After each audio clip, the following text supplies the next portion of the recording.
तो कल हम लोगों ने देखा था पिछली क्लास में कहाँ तक कि संविधान सभा की सील क्या थी, मोहर क्या थी। ठीक है, आगे हम लोग चलेंगे आज कि संविधान सभा की जो कार्रवाइयाँ हुई वो कैसी थी और उससे जुड़ी हुई जो चीज़ें हमारे लिए एग्जाम पॉइंट ऑफ व्यू से इम्पोर्टेंट है वो कैसे। संविधान की कार्रवाई कैसे, इसमें जो हमें जानकारी चाहिए एग्जाम पॉइंट ऑफ व्यू से वो क्या चाहिए कि इसकी जो समितियां बनी थी, कमेटीज, वो हमारे लिए आवश्यक है। समितियां, कमेटीज, साफ साफ कमेटियां ही लिख देते हैं।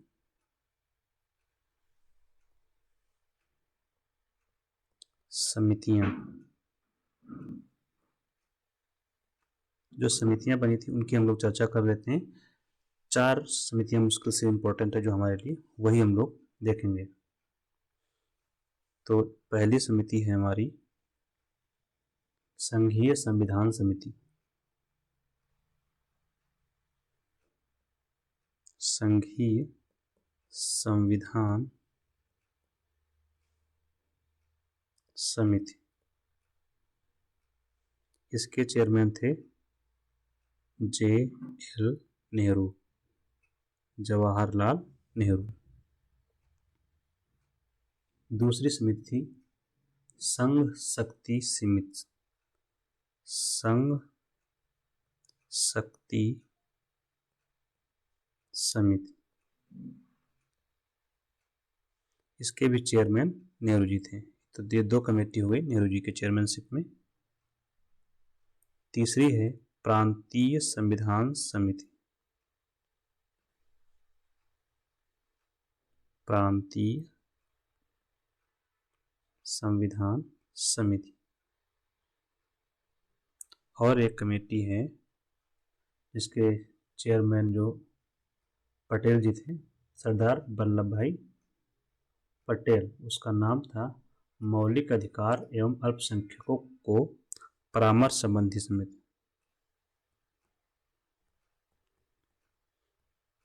मौलिक अधिकार एवं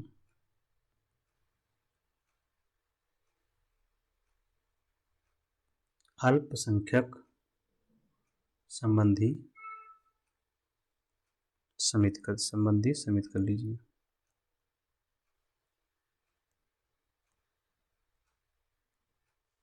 तो इन दोनों के चेयरमैन थे पटेल साहब।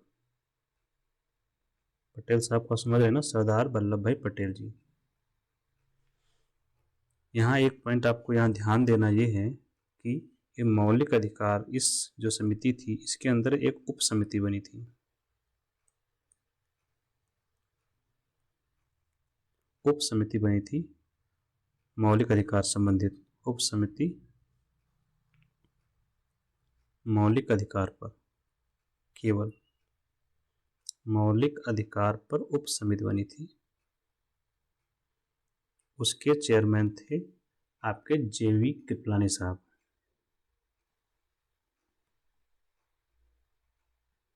ये कभी अगर मौलिक अधिकार का आता है तो आपको ये लगाना है, ये मिल गया तो पटेल से ठीक है। ठीक है, इसके बाद सबसे इम्पोर्टेंट समिति बचती है 5वीं, संविधान को संचालन करने के लिए संविधान सभा को, तो संचालन समिति। संविधान को संचालन करना है तो संचालन कौन करेगा? डॉक्टर राजेंद्र प्रसाद, जिन्हें हम लोग बिहारी बाबू भी कहते हैं, जो हमारे पहले राष्ट्रपति रहे। एक और सबसे इम्पोर्टेंट समिति है प्रारूप समिति। प्रारूप समिति, जिसको इंग्लिश में हम लोग ड्राफ्टिंग कमेटी बोलते हैं। ड्राफ्टिंग कमेटी, ड्राफ्टिंग कमेटी में ड्राफ्ट से बनी है, ड्राफ्टिंग बना है। तो जो हम लोग कोई लेटर लिखते हैं जनरली कि आगे किसी को दिखाने के लिए, अप्रूव करवाने के लिए, तो उसको ड्राफ्ट बोलते हैं जब तक अप्रूवल नहीं होता, मतलब कच्चा। तो ड्राफ्टिंग कमेटी के जो चेयरमैन थे बाबा साहेब डॉक्टर भीमराव अंबेडकर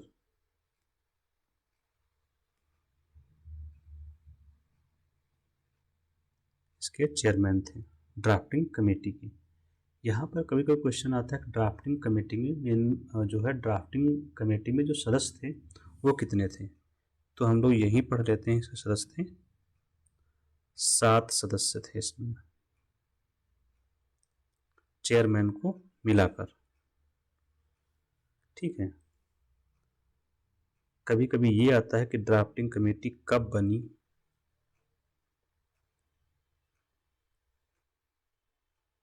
तो ड्राफ्टिंग कमेटी आपकी बनी 29 अगस्त को।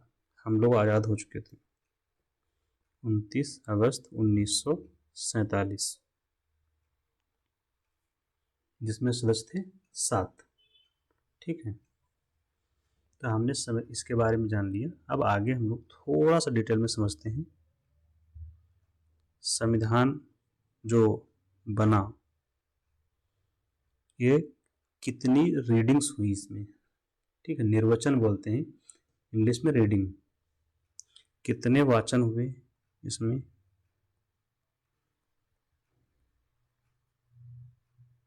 ये भी क्वेश्चन कहीं कहीं पूछ लिया जाता। 3 वाचन हुए, 3 वाचन या रीडिंग बोलते हैं, पढ़ा गया। 3 वाचन का पीरियड अलग अलग है। होप सो इसकी जरूरत है नहीं, हम लोग उसको 3 वाचन से ही काम चलाएंगे। ठीक है, अगला है संविधान बनने में समय कितना लगा। संविधान बनने में समय, संविधान बनने में समय लगा 2 वर्ष 11 माह 18 दिन। ठीक, जब संविधान तैयार हो गया तब हमने उसको स्वीकार किया, संविधान को स्वीकार किया गया।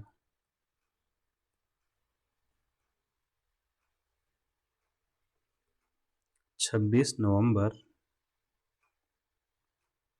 1949 को। ये तारीख कहाँ लिखी हुई है, प्रस्तावना में। प्रस्तावना में लिखा हुआ है कि हम अपने संविधान को 26 नवंबर 1949 को अधिकृत, आत्मार्पित और अंगीकृत करते हैं, प्रस्तावना में उल्लिखित है।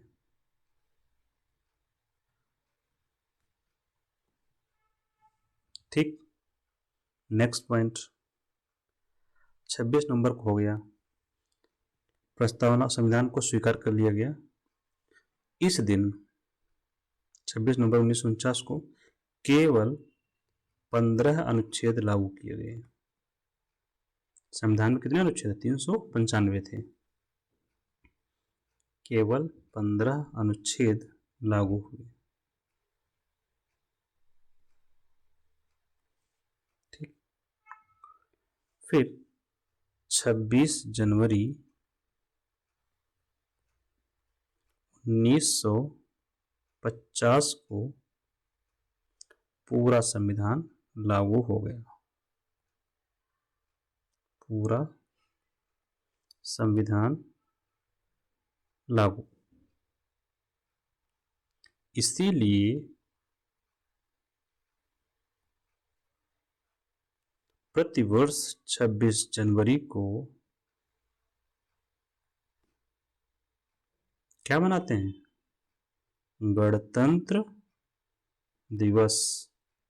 स्वतंत्रता दिवस नहीं मनाते हैं, गणतंत्र दिवस मनाते हैं। यहाँ कभी कभी ये पूछा जाता है कि संविधान को स्वीकार करने के लिए 26 जनवरी 1950 की तारीख क्यों चुनी गई, क्योंकि इसी दिन प्रत्येक वर्ष स्वतंत्रता दिवस के रूप में कांग्रेस मना रही थी 1930 के बाद से, इसीलिए, और कोई रीजन नहीं, यही रीजन है। स्वाधीनता दिवस के रूप में मनाती थी कांग्रेस, इसलिए इसको स्वीकार किया गया। ठीक है, अब इतना हो गया। आगे संविधान सभा की जो बैठक अंतिम कब हुई?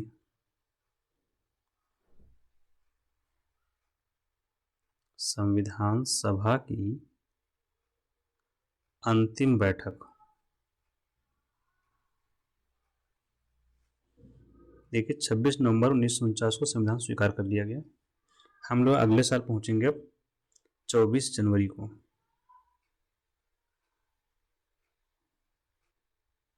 24 जनवरी 1950 को अंतिम बैठक हुई। इस दिन क्या क्या काम हुए? इस दिन बहुत सारे काम हुए। पहला, इस दिन डॉक्टर राजेंद्र प्रसाद को राष्ट्रपति चुना गया। डॉक्टर राजेंद्र प्रसाद को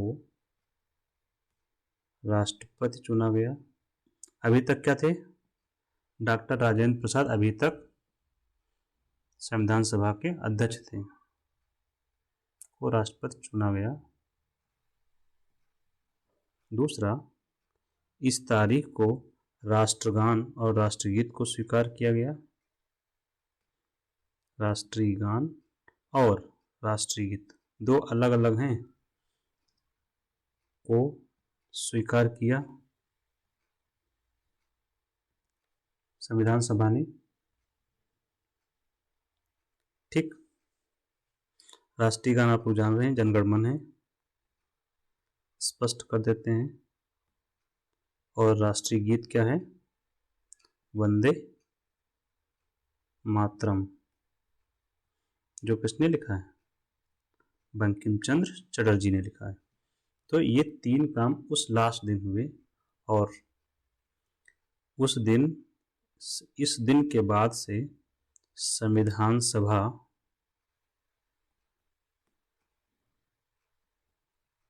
अंतरिम संसद में परिवर्तित हो गई। अंतरिम मतलब होता है कुछ समय के लिए, अंतरिम संसद के रूप में काम करने लगी। जब तक चुनाव नहीं होंगे तब तक ये संसद बनी रहेगी। बिल वगैरह कुछ पास करना है, जो भी कार्रवाई करनी है, यही लोग करेंगे। यहां से आपकी संविधान सभा खत्म हो जाती है 24 जनवरी 1950 को। अब जब संविधान बनकर तैयार हुआ, उसमें क्या था, हम लोग ये मूल बातें यहां देख लेते हैं। संविधान कैसा कैसा था, या उसमें क्या क्या था।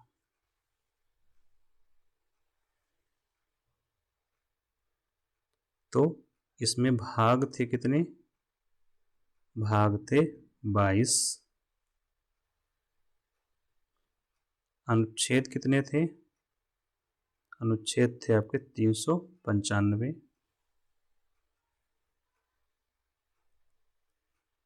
अनुसूचियां कितनी थी? अनुसूचियां थी 8। अब कितनी हो गई हैं? 12।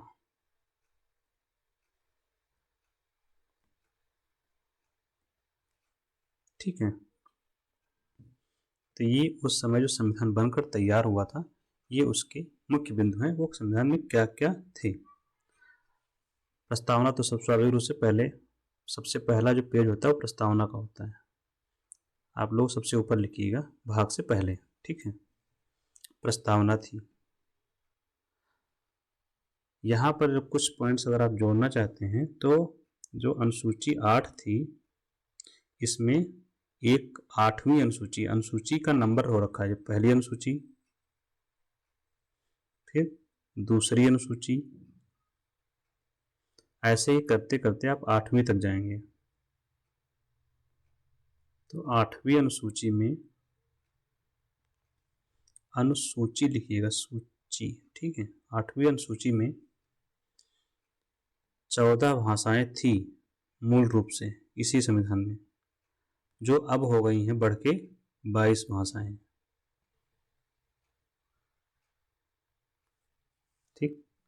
ऐसे ही प्रस्तावना में दो शब्द जोड़े गए, समाजवादी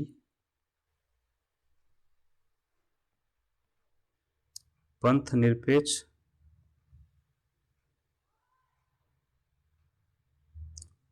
इंग्लिश में सोशलिस्ट एंड सेकुलर, और जोड़ा गया अखंडता। ये संविधान में शब्द जोड़े गए। प्रस्तावना के बारे में आप लोग डिटेल में पिछले क्लास में हमने पढ़ाया है, वो देख लीजिए तो आपको समझ में आ जाएगा। तो हमने राष्ट्रीय गीत को कब अपनाया गया, ध्वज को अपनाया गया, और संविधान सभा ने एक और काम किया था, राष्ट्रमंडल में भारत की सदस्यता का सत्यापन भी किया था। ठीक है, इसने राष्ट्रमंडल में भारत की सदस्यता का सत्यापन किया था मई 1949 में। ये आप लोग नोट में कहीं लिख सकते हैं, कहीं कहीं पूछा जाता है कि राष्ट्रमंडल की सदस्यता का सत्यापन किसने किया।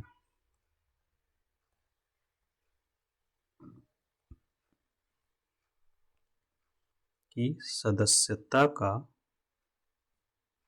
सत्यापन, सत्यापन दैट इज रेटिफिकेशन, संविधान सभा ने किया मई 1949 में।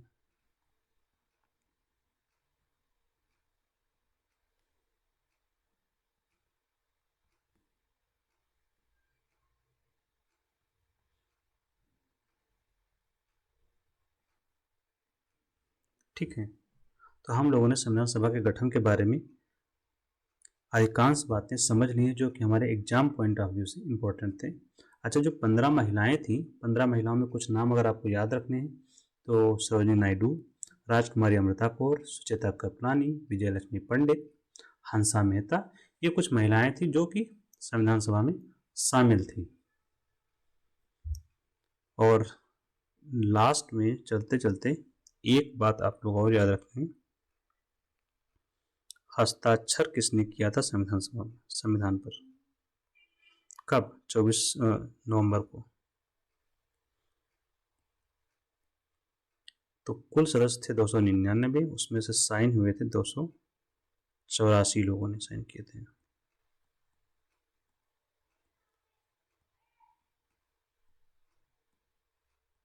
एब्सेंट कितने थे, 15 लोग। 15 याद करने का तरीका क्या है कि 15 महिलाएं थी और 15 एब्सेंट लोग भी थे। ठीक है, तो कुल सदस्य थे 299 आज़ादी के बाद, जो हमने शुरू में डिस्कस किया था। तो ये हमारा संविधान सभा भी खत्म होता है टॉपिक। इसके बाद हम लोग किसी नए टॉपिक पर मिलेंगे। Thank you.